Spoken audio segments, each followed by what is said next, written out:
Hello! Hopefully this is working. You can't turn your phone while live. Am I sideways? If somebody can comment. I'm apparently having a lot of technical difficulties at the moment, so I'm not really sure what's going on.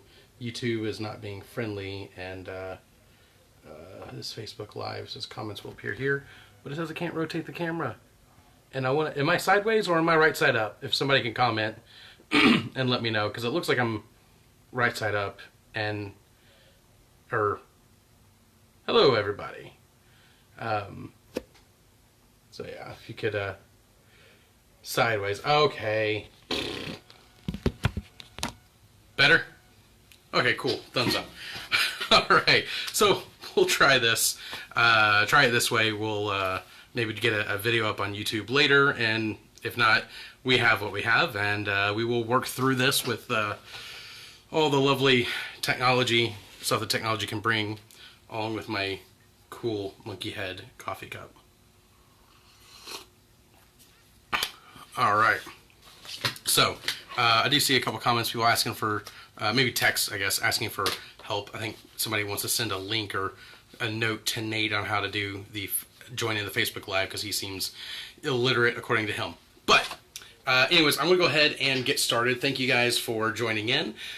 This is a little bit different, a little bit interesting, but I'm kind of happy and excited for technology and the ability to do this, even though everyone is quarantined and social distancing and all that kind of stuff. So anyways, hopefully you guys saw the video on the COVID games. I'll start with that announcement real quick. We're having some fun with that. See, just a little cough. Don't get worried. You wear a mask if you feel dangerous around me with the camera. Let Nate figure it out. Good one, Ben. Good answer. But anyways, so if you guys want to participate in those COVID games, it'd be very helpful. I need to not look at the comments, so this is starting to be a little bit more like class. I'm reading, me and Ben I'm gonna be very distracted by those comments, but I'll do my best. Anyways, participation is key. We want to be able to join in and do all these kind of fun stuff. Of course, send the pictures to Facebook or the spiritLifeStudents@gmail.com, the pictures or videos. I want to kind of work around it and have a fun time. And I think the movies that you guys have the option to make, I think it'd be really fun, because you guys are pretty creative in your own way. So again, just make that short video about being quarantined, whatever floats your boat, whatever sounds fun for you guys. Go ahead and do that. That'll be pretty fun. Anyways, on to the lesson. We're going to take a little bit of a break during this this season from our regular type of teaching. I'm going to do this one. I'm going to be pretty quick because, I feel like I'm talking just to a camera, which is kind of what's happening. But anyways, something that I've found in myself praying a lot recently is I've specifically been praying and asking for three things: wisdom, courage, and peace. And in that order. And I think there's something that's kind of just sitting in me about that, and it just keeps coming out in my prayers. I want to relay that to you guys. I know I've prayed it, in our group together a few times, that God give us wisdom, courage, and peace. And I think those are really good guidelines for life. I'll explore that a little bit, and we can kind of jump in there. Again, comment if you have questions, or if you have a thought that you want to explore with that, or something you want me to mention a little bit more. Feel free to comment that. That'll be fun. So the first idea is wisdom, right? We talked about wisdom about a month ago, so we kind of have that, the understanding. So wisdom, the dictionary definition would be something more like the application of knowledge, or the quote is, knowledge says that tomato is a fruit. Wisdom says, don't put it in a smoothie. It's kind of a funny thing, but yeah, so wisdom is even deeper than that. So it's more than just applied knowledge. It's that thing that that kind of gives meaning to our life. In that, oh goodness, where's my thought? The Bible says the fear of the Lord is the beginning of wisdom, in Proverbs. We've talked about this before too, this idea of fear, where sometimes the idea of fear or fear of God, some people want to interpret that as being afraid of God, like you're terrified. And that's not quite right, although the fear does mean that. And some people will talk a little bit about the idea of respect. Hey, welcome, Weston.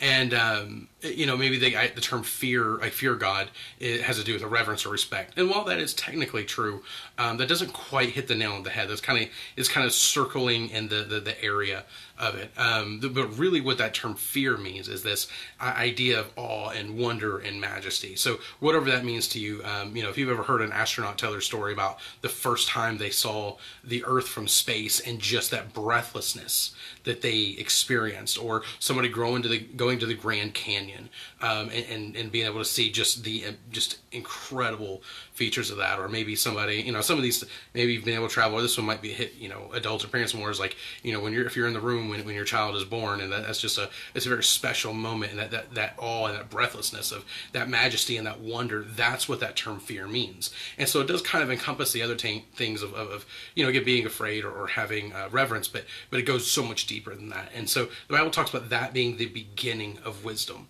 and we aren't able to really operate our lives in a great way, in a godly way, if we don't use wisdom in some capacity. And we talked about, about a month or two ago in James, it says, if any man lacks wisdom, let him ask God, who gives to him generously and without reproach. And it goes on to say, if you ask, make sure that you actually believe that you're going to receive it. Don't be doubting, and don't be, and that's sometimes people get the idea where you can't ever doubt, and it's the idea of doubt is not, hello, Michaela in Brooklyn, but the idea of doubt is not, being toxic to faith isn't quite true. It's when you don't process your doubt. But that's not quite what it's talking about here. That's just kind of a throwaway thing. It's always good to kind of clarify. But the idea of doubting is that, you're asking for wisdom, and like, oh, God's not going to give it to me. Not wrestling with will he, won't he, but having that belief that God's just not going to give you wisdom. That's where it's kind of dangerous. If you're going to ask, you're going to be bold and daring enough to ask the creator of the universe to help give you understanding, to help give you wisdom over your life, and in any given situation, then you ought to believe that he's going to give it to you. Jesus gave so many stories. He said, which of you, who are parents, would you give, if you're, now sometimes kids, we feel like, you feel like your parents want to give you all the bad things, but it said, if your kid's hungry and asks for a fish, how many of you is going to give them a snake? Like a live snake? Not really something you'd want to do, right? Most parents, even if they are strict or harsh, they're not going to do that. Or if you're hungry, you want like a peanut butter sandwich, and they say, all right, well, here's some peanut butter and here's a rock to eat it on. He said, if they ask for bread, would you give them a stone?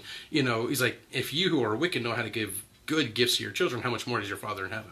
So all of that to say that that wisdom is very important to our lives. Wisdom is very important to help us grow and to be able to live whole and full and fulfilling lives. And without it, we don't really have much hope. We're just kind of wonderless. And if here's homework for you, go read Ecclesiastes, and that's kind of somebody who's just kind of like, life is nothing and meaningless and all of that. That's somebody without using wisdom. But again, wisdom kind of helps, gives us the reasoning and the creepy comment. Nice room, thank you, Anthony. I'm actually at a family member's house because I love Jason, and I'm glad to have him in the back, with background noise, but it might be a little too much. He's pretty extra hyper right now, so I'm kind of in a cave in my family member's house. But anyways, back to what I was saying. The idea of wisdom, it gives us, there's a reason to our purpose. Like, a lot of times we want the drive to move forward. We want the, we want to be able to, whatever it is you want to do in your life, you have that drive to do it, but it gives you the wisdom, the understanding, the reason to all of that, the reason behind all of that. And that is something that separates us apart from animals, is reasoning, is understanding, and wisdom. So anyways, praying for wisdom, courage, and peace. And these are, really good survival skills in life. And so we need wisdom. And again, the Bible tells us that if you are lacking wisdom, which all of us are in many cases in life, ask for God. And here's an example. I know, I always like to try to give examples, as a teenager, but these are some things I've learned as an adult, so that I wish I learned sooner.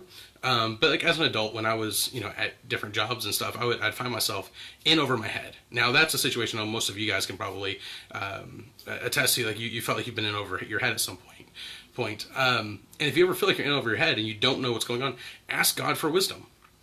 Ask God for wisdom. And I've done that.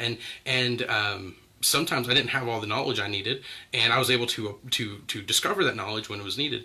But it was more than that. I was able to have that applied knowledge, I was able to use my reasoning that God's given me to be able to make good decisions and to be able to grow, or to be able to make wise choices in certain areas when I've been in over my head, or again, whether that's in life, or in a specific situation like at a job, or even in school. We mentioned a couple weeks ago, sometimes we're in murky situations. We don't really know what the right answer is. When we have wisdom that kind of cuts through all the murkiness, and God can give you clarity. And so again, that's I could go on and on, but that's kind of the good. I think a good stopping point to kind of help you understand that's wisdom. That's where we need that to grow. So if we need it, we can ask God. So when we pray, when I pray, pray that for myself and for you guys, that God gives us wisdom. The next thing is courage.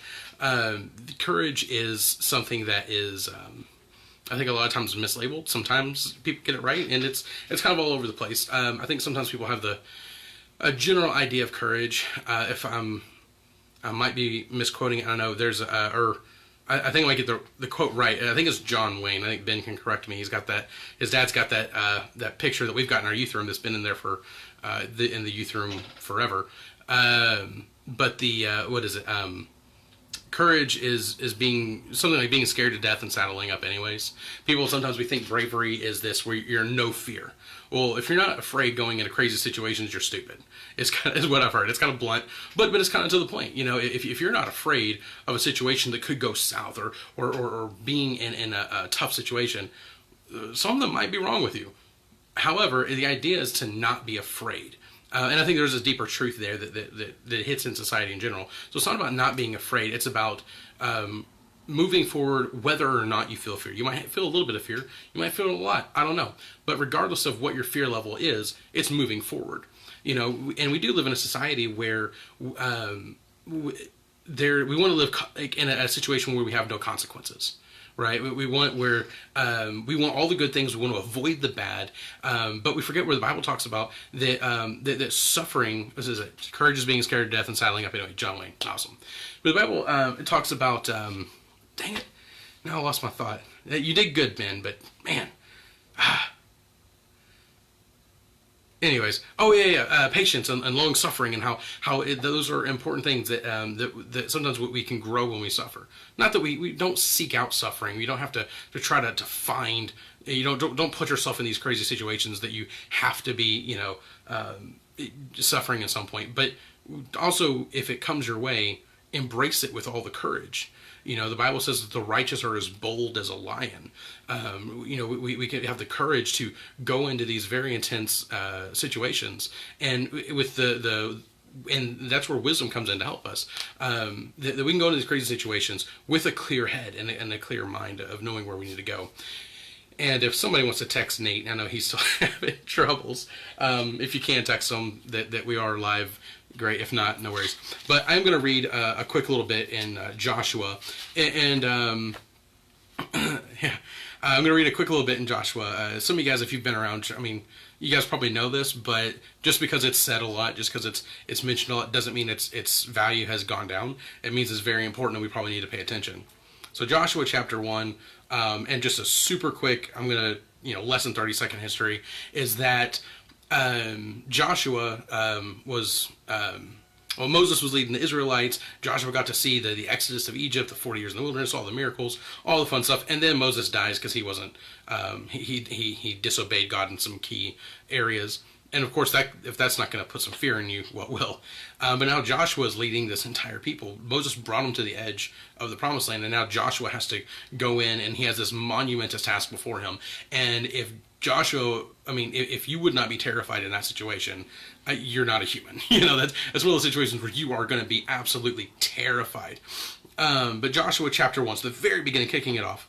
After the death of Moses, the Lord's servant, the Lord spoke to Joshua, son of Nun, Moses' assistant. He said, Moses, my servant, is dead. Therefore, the time has come for you to lead these people, the Israelites, across the Jordan River and into the land I am giving them. I promise you what I promised Moses. Wherever you set your foot, you will be on land that I have given you, from the Negev to the wilderness, and he goes on to list all the multiple places. No one will be able to stand against you as long as you live, for I will be with you as I was with Moses. I will not fail you or abandon you. And then here's where it kind of kicks in. Be strong and courageous, for you are the one who will lead these people to possess all the land I swore to their ancestors I would give them. Be strong and very courageous. Be careful to obey all the instructions Moses gave you. Do not deviate from them, turning either to the right or to the left, that you would be successful in everything you do. Study the book of instruction continually, which in our equivalents would be the Bible. Meditate on it day and night, so you will be sure to obey everything written in it. Only then will you prosper and succeed in all you do. This is my command. So God's actually commanding Joshua this next phrase. Be strong and courageous. Do not be afraid or discouraged, for the Lord your God is with you wherever you go.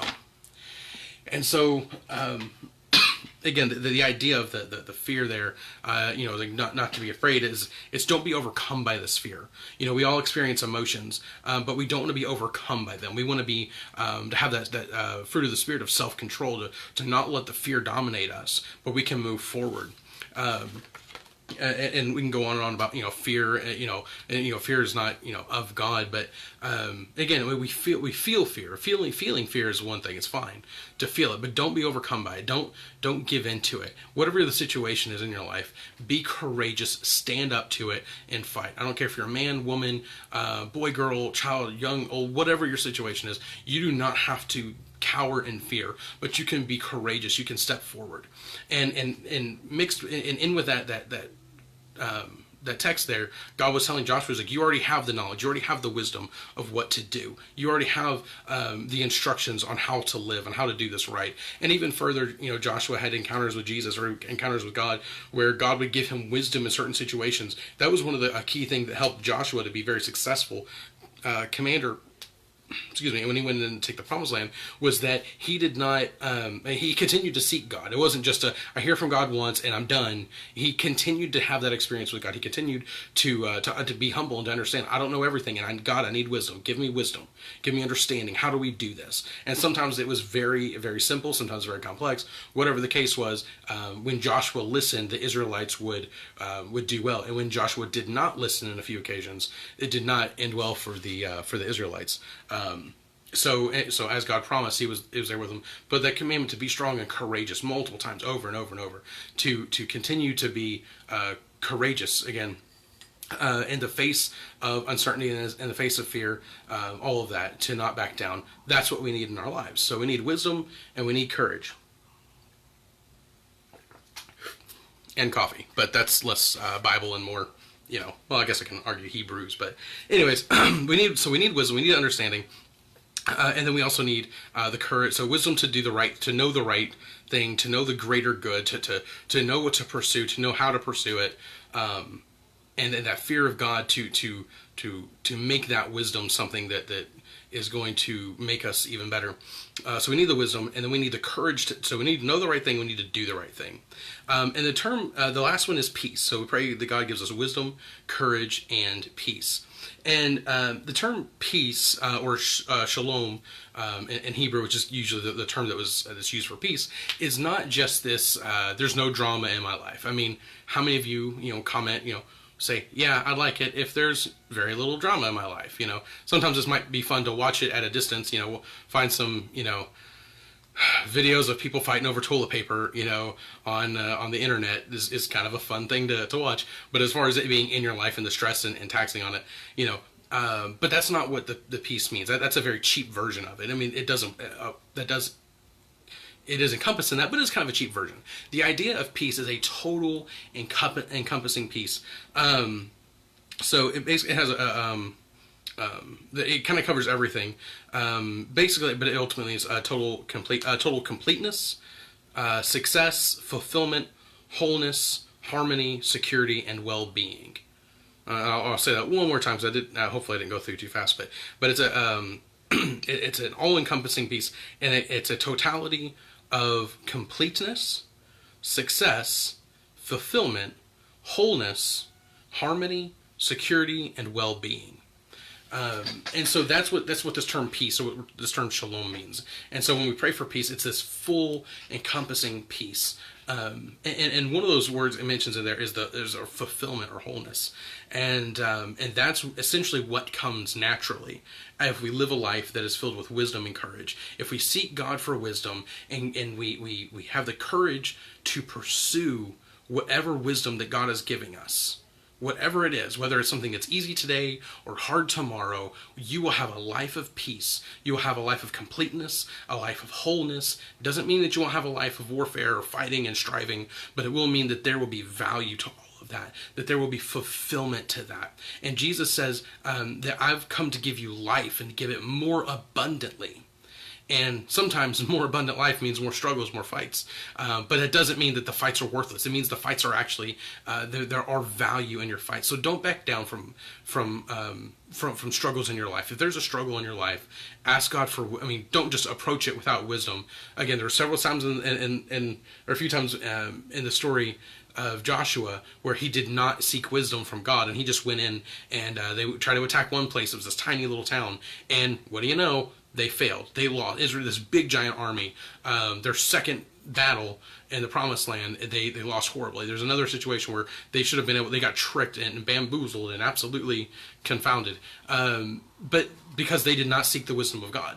So in your life, always seek the wisdom of God in whatever situation it might be, and then have the courage to pursue it. And if you feel like you don't have that courage, you don't have the courage to pursue it, I'm praying for you for that, and ask God. God will give generously of whatever courage it is. And sometimes it's like that muscle that needs to be worked out. You might be kind of scrawny in the courage department, but that doesn't mean that it can't be built up. That doesn't mean that God can't give more and more and more and be able to give you more courage. Well, and sometimes again that means situations, putting yourself in situations that you will need the courage, and in that our faith grows.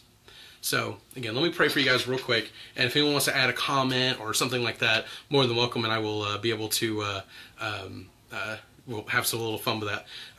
But God, we thank you for tonight. Thank you for the opportunity to be able to grow and to get together with technology options, and so that we don't have to just be stuck in just specific and only certain ways of being able to get together, be able to do this in spite of whatever the situations are. We ask that everyone will be safe from any virus, from any harm that may come to them, Lord, and all the safe from the insanity of being stuck at home, as challenging as it is. Lord, give us all wisdom to be able to know the good and to pursue you, and to know the right decisions moving forward. Give us courage. Give us opportunities for courage to grow so that we can be able to be courageous people that you have called us to be. And that this would bring us a life of peace, a life of completeness and wholeness and fulfillment in you, Lord, that is unmatched by anything that this world has to offer. God, we love you and we thank you. In Jesus' name, amen. So, thank you guys for bearing with me for that video, and for bearing with the technology snafus of YouTube. I'll try it again. It says there was some kind of issue with it. Try back in 24 hours. So, who knows? Maybe we'll try something later, or I'll do a test to make sure that we're good to go next time. Not Corona. Anyways. So feel free to comment. I believe, and we'll look into it, that I can be able to still use this video later on. I hope so. If not, then we're going to experiment and grow together. Toilet paper is for the peasants. Wet wipes are for the boys. Good job, Weston. That's kind of... Alright, yeah, that's odd. I should have... if I would have thought about it, I would have given you guys a practical demonstration on how to do... use toilet paper with only one square. It's very fascinating, and I think some of the adults might know how to do it. I don't recommend it. It's actually illegal in 7 countries. I'm kidding. No, that's not true. But anyways, yeah, I'll hang out here for a little bit more. Again, if you guys want to jump in and say some silly stuff or have some comments or thoughts. Apparently Anthony a little bit ago was multitasking. Ben's superlative would be most likely to get someone off track while speaking. That is very true. What would be, let me ask you guys a question. You can add to the comments, please.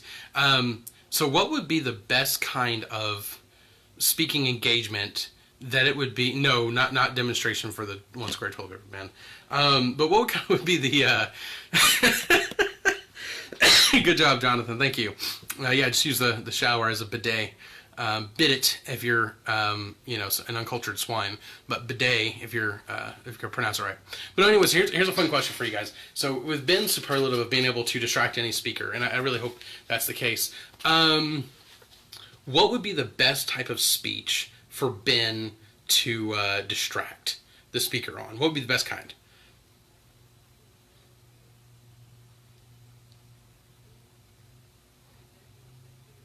I wonder if I pop my back if you can hear it. I don't know. I'm trying to think. What would be a really good, yeah, really good speech for Ben to distract? Lots of people spelling it wrong. Of course, me. That's an easy one you get all the time. What about like all of them? I think wherever the next what is it the inauguration is going to be, the presidential inauguration. I think Ben needs to find his way to get there, like front and center, and just distract the president, whoever it's going to be. Oh my gosh! Thank you, Jonathan Gregory. That is hilarious. Let me see. Apparently, Nate may not be in the group, so let me check this out real quick. Nate Johnson. Apparently, me and Nate are friends. Oh, we still got off topic. You see, I was considering doing a Zoom thing. I know everyone didn't have it, so I was gonna. The question, Jonathan, was what would be the best type of speech for Ben to distract the speaker on? What would that be? But yeah, I was considering doing a Zoom. Was a Zoom conference thing, but I realized, so the benefit would be I'd be able to actually see your faces, because you guys are a lovely group. The downside, however, is very much that we would not be able to get anything done at all. Like, I heard somewhere that you can do if you're the lead speaker, you can mute everybody, but I still don't think that wouldn't stop us from distracting each other. I think, of course, Ben has superpowers. I wonder, that would be a good head-to-head game, wouldn't it? Ben and Isaac both have to try to distract me as much as possible during a given speech. Maybe I can try to memorize something, several lines of something, and then try to quote it and see who can distract me first. That would be a fun game, wouldn't it? Even more distracting. Yeah, the Zoom. Totally get stuff done. I think there might be a slight delay, but I'm okay with that. I'm still trying to see if I can add Nate to this group. How do you do this? Oh, members? Yeet. Yeah. Basically, can I use the word yeet in the sentence? Like, so Matt was trying to have a discussion and a talk, serious for once, and then Ben yeeted the conversation and into a ditch, and nobody could pick up the pieces or find where it got left off. So sad. Let's see. No, Nate is apparently not a member, or neither is he welcome on our page. Just kidding. It's not that he's not welcome. I just have to find him. Isaac would win. Probably Isaac would win. Hey, Tiffany started watching. Hi. Let's see. Well, Nate, sorry, I'm gonna have to figure that out later because I'm getting way too. It's hard to do both things, unless invite members. There we go. Jonathan Gregory is exiled. Why did you exile Jonathan Gregory? That doesn't sound nice. Simba got exiled once, and then, that didn't end well for him. So you better be careful who you exile, Ben Baker.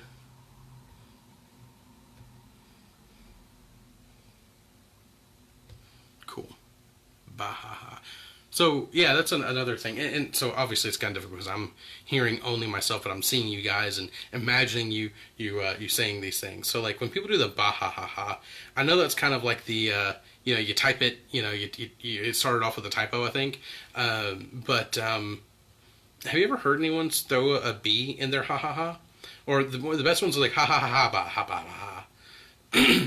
Yeah, Tiffany, you're so late. But yeah, I mean, I don't know if I've heard anybody do the ha ha ha prompt exiling. So, thinking about the movies, or no, first of all, the toilet paper picture.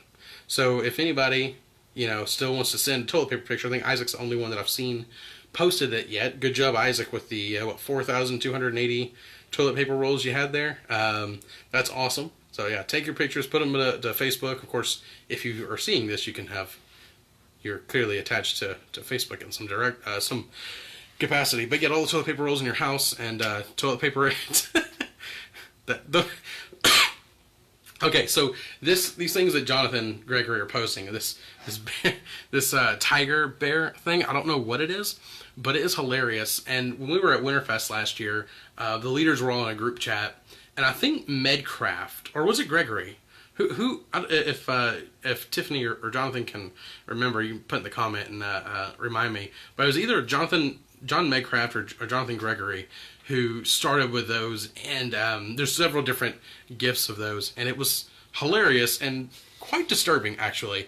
So we're driving, we're like, hey, we're gonna swing over here, and then we're gonna, go to this restaurant first, or we're gonna take this detour, however we were gonna try to stay on track since we were driving multiple vehicles, and that little stinking bear cat thing kept popping up, and it kind of took over, and it was pretty hilarious.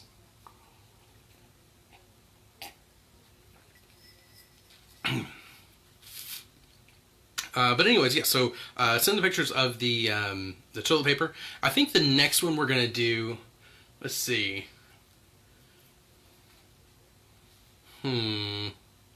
What would be a good ration? Because I don't have my list in front of me of some of the things I want to do. What would be a good picture to do of rations that you might have? How about this? Whatever your Maycraft, yeah. Whatever your favorite snack is. Whatever your favorite snack is that you happen to have at your house.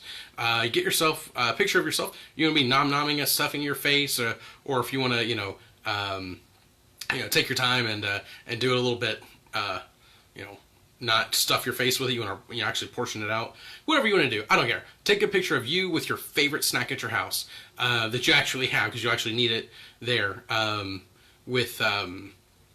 send that in and tell us why you like that particular snack. I know I like peanut butter, and I was luckily enough to find a peanut butter at Walmart today that was like one of the big jars, bigger than the monkey face here, and it was pretty exciting. So I nabbed it because I could eat peanut butter all day long. So yeah, that's your official second challenge, is to get a picture of your favorite snack that you have, send it into Facebook or spiritlifestudents@gmail.com, and tell us why you like it. Also, again, reminder of the movie. Oh my goodness, good one, Michaela. But the movie, yeah. So short film basically is what we're looking for. Less than 5 minutes. If you need help, let me know. Let somebody know. Some of you guys like different and various genres of films, so go ahead and try to get brainstorming. You'll have at least 3 weeks to do it, so I mean, the sooner you start working on it, the sooner we can make this awesome. We'll have an awards night and film show when we get done. Hopefully most people will be able to have some sort of a film started. That would be pretty exciting.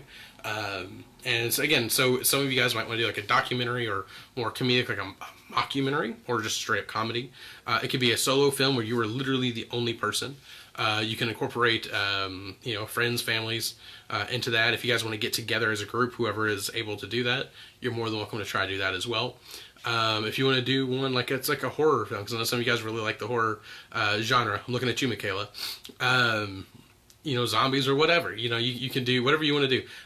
Wherever you can find your, however you want to do it, just make yourself a little film. I recommend jotting out a couple of ideas that you have, so you can kind of work your way through it.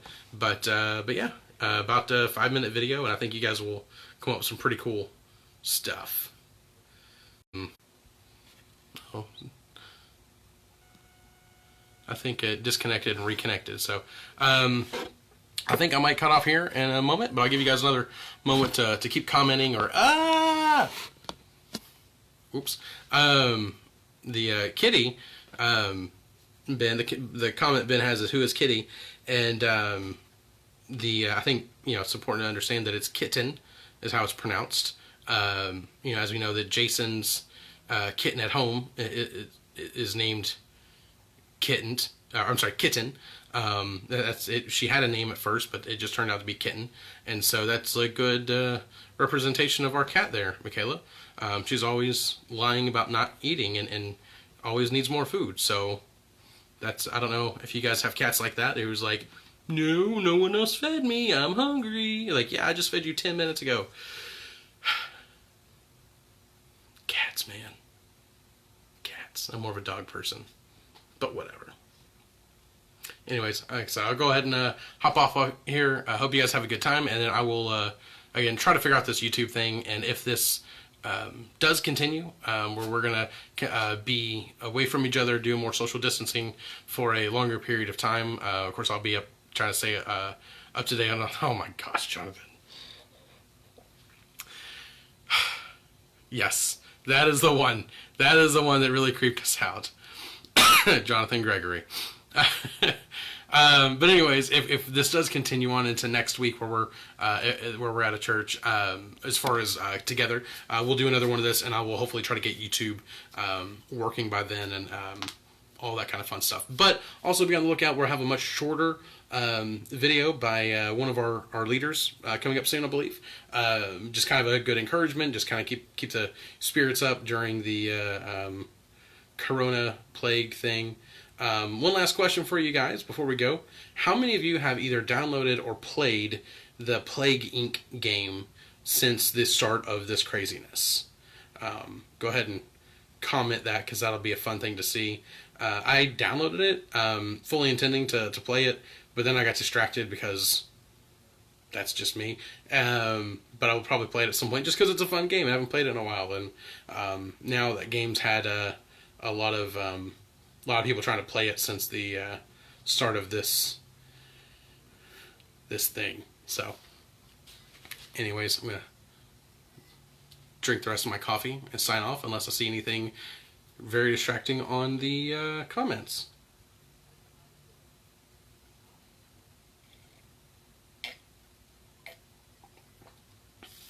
Coffee is good. I like coffee.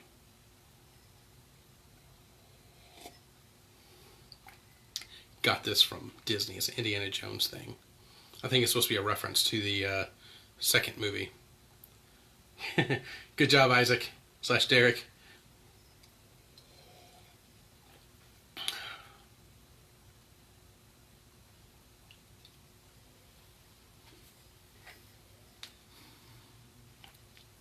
All right. So, you guys have fun. Feel free to contact each other. Keep in communication and stuff. And we'll, as leaders, we'll be reaching out to you and just kind of having fun digitally. Some of us are more technologically advanced. Temple of Doom, and some of us are distracted. But some are more and less technologically advanced. But we'll make sure we're able to have all the fun things, and all right, well,